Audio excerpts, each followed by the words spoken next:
Bismillahirrahmanirrahim. Assalamualaikum warahmatullahi wabarakatuh. Semangat pagi. Selamat datang lagi di mata kuliah basis data. Dan hari ini kita akan melanjutkan pembahasan basis data mengenai perancangan basis data fisik.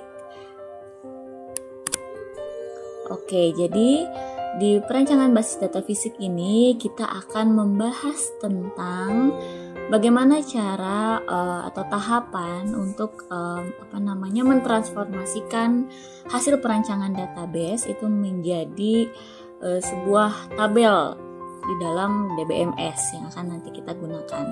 Jadi pertemuan sebelumnya kita udah membahas sebuah studi kasus ya dari misalnya dari sebuah company gitu, dia mau memiliki data-data pegawai, kemudian departemennya, proyeknya, kemudian kita gambarkan juga seperti apa relationship-nya, entity-nya seperti apa sudah digambarkan tuh. Nah, sekarang kita akan coba untuk mentransformasikan gitu dari si bentuk IRD tadi ke dalam bentuk basis data fisik atau dalam bentuk tabel. Ada 3 tahap utama dalam melakukan transformasi basis data. Yang pertama, transformasi mengenai istilah entity menjadi tabel. Ada entity kuat ya, kemudian ada entity lemah gitu. Kemudian tahap yang kedua itu kita mentransformasi istilah pada atribut menjadi field. Jadi kalau entity itu menjadi tabel, kalau atribut menjadi field. Kemarin atribut kita sudah bahas banyak ya. Ada atribut single, atribut multi value, atribut derive, kemudian composite gitu ya. Dan yang terakhir kita tahapan terakhir adalah transformasi IRD ke dalam bentuk database-nya, ke dalam bentuk data fisik gitu ya. Ini adalah sebuah himpunan entitas sebagai tabel, jadi ada entitas kuat dan entitas lemah.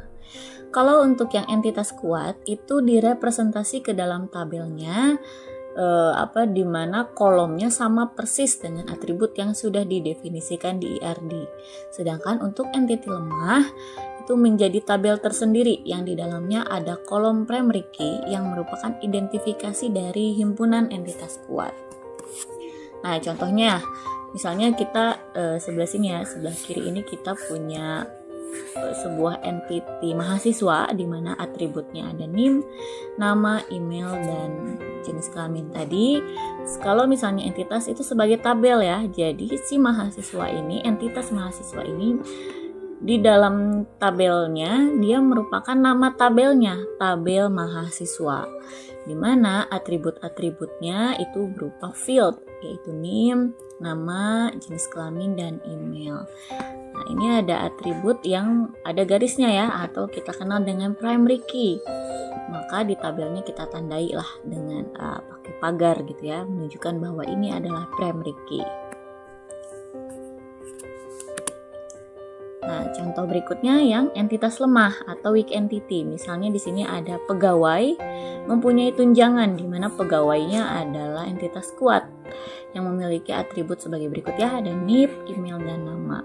Kemudian memiliki atau mempunyai entitas lemah di mana entitas lemahnya adalah tunjangan. Jadi seorang pegawai punya tunjangan di mana si tunjangannya itu ini ada nama penerimanya dan besaran tunjangannya.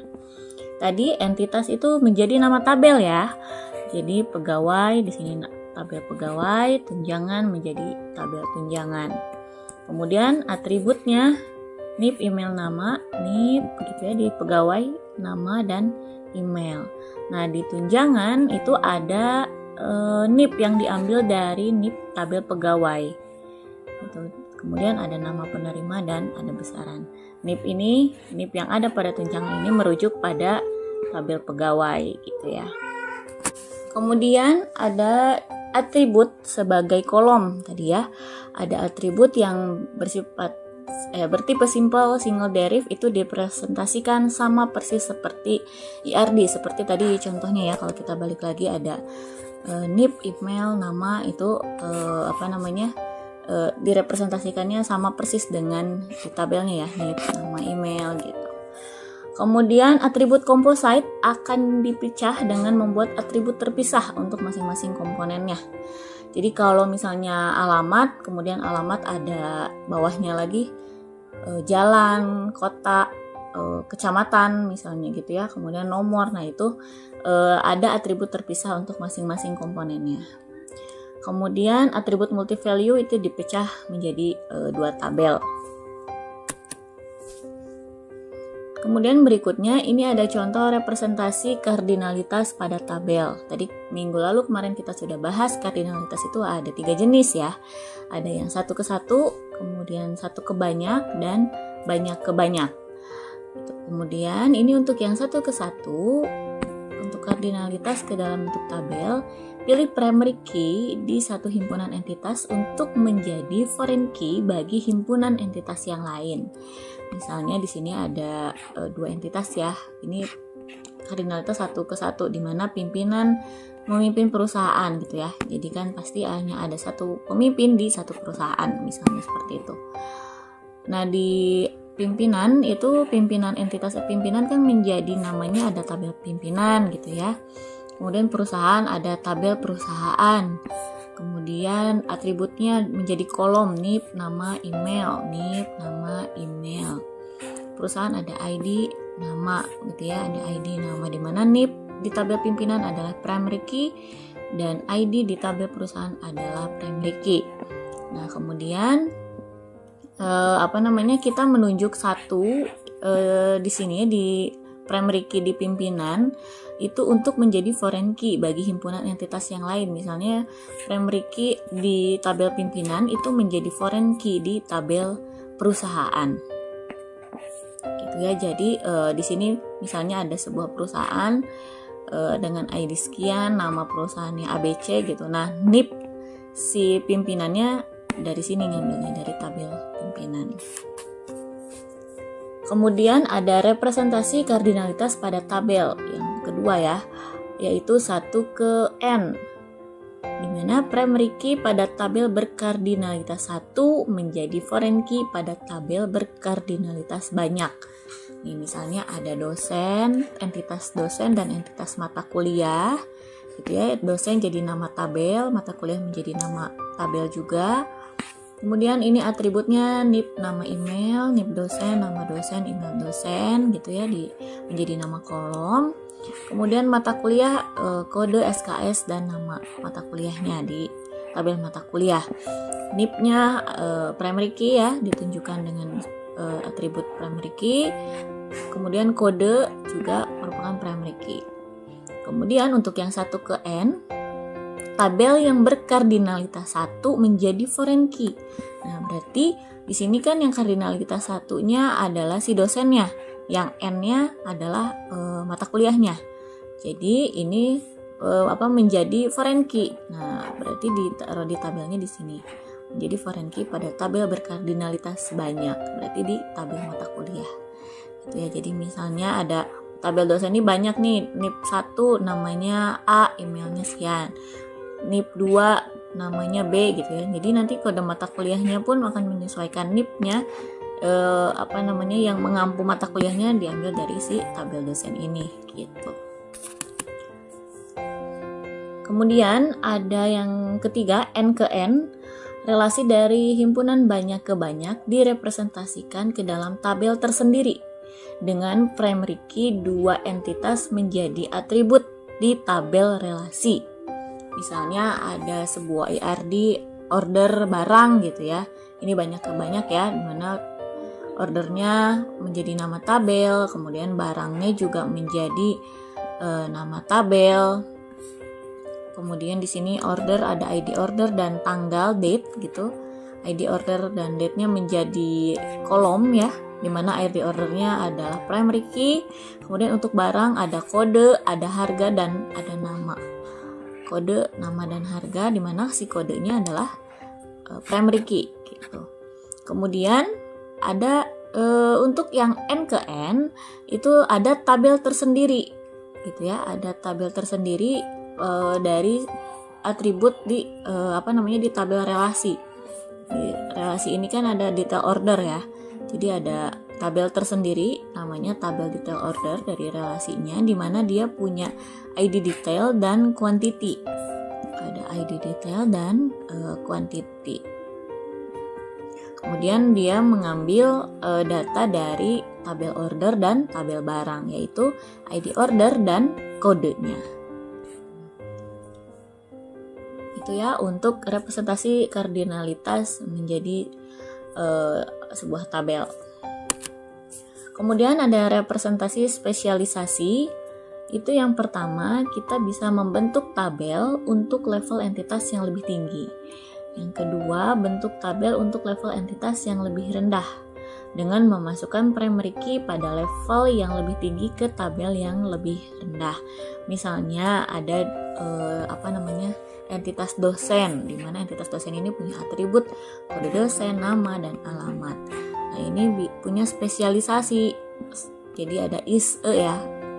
Ada dosen tetap dan ada dosen tidak tetap. Kemudian dosen tetap ini dia atributnya ada pangkat dan gaji pokok, sedangkan di dosen tidak tetap atributnya ada gaji per SKS gitu dan jumlah jamnya. Maka untuk representasi spesialisasinya seperti ini. Jadi kan tadi di tabel dosen itu ada kode dosen, nama dan alamat, di mana si kode dosennya adalah primary key gitu ya.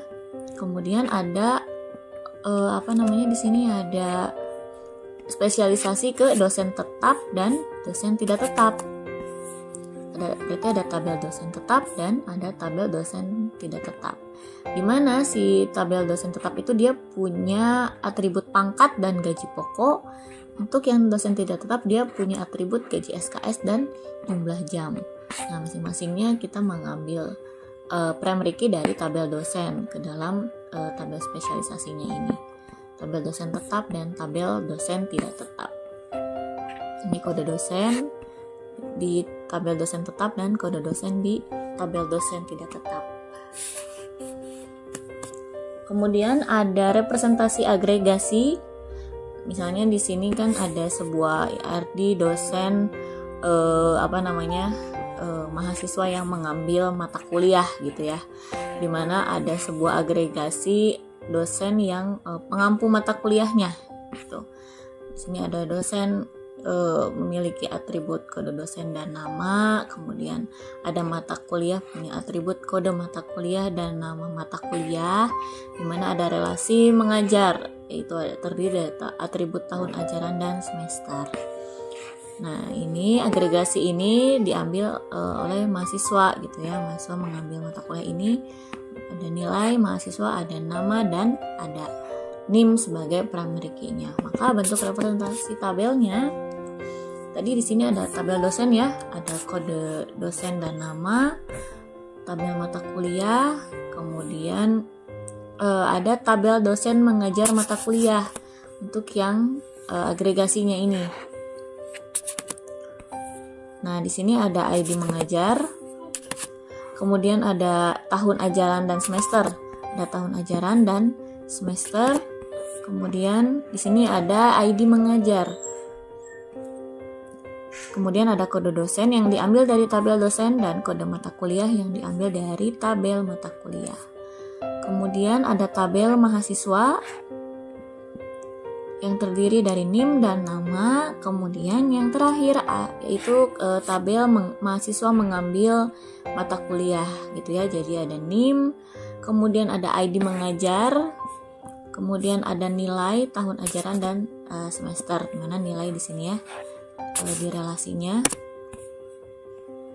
tahun ajaran dan semester dari tabel agregasinya. Itu sekian salah satu contoh-contoh dari atau tahapan dari sebuah diagram ke dalam bentuk tabel. Terima kasih atas perhatiannya. Assalamualaikum warahmatullahi wabarakatuh.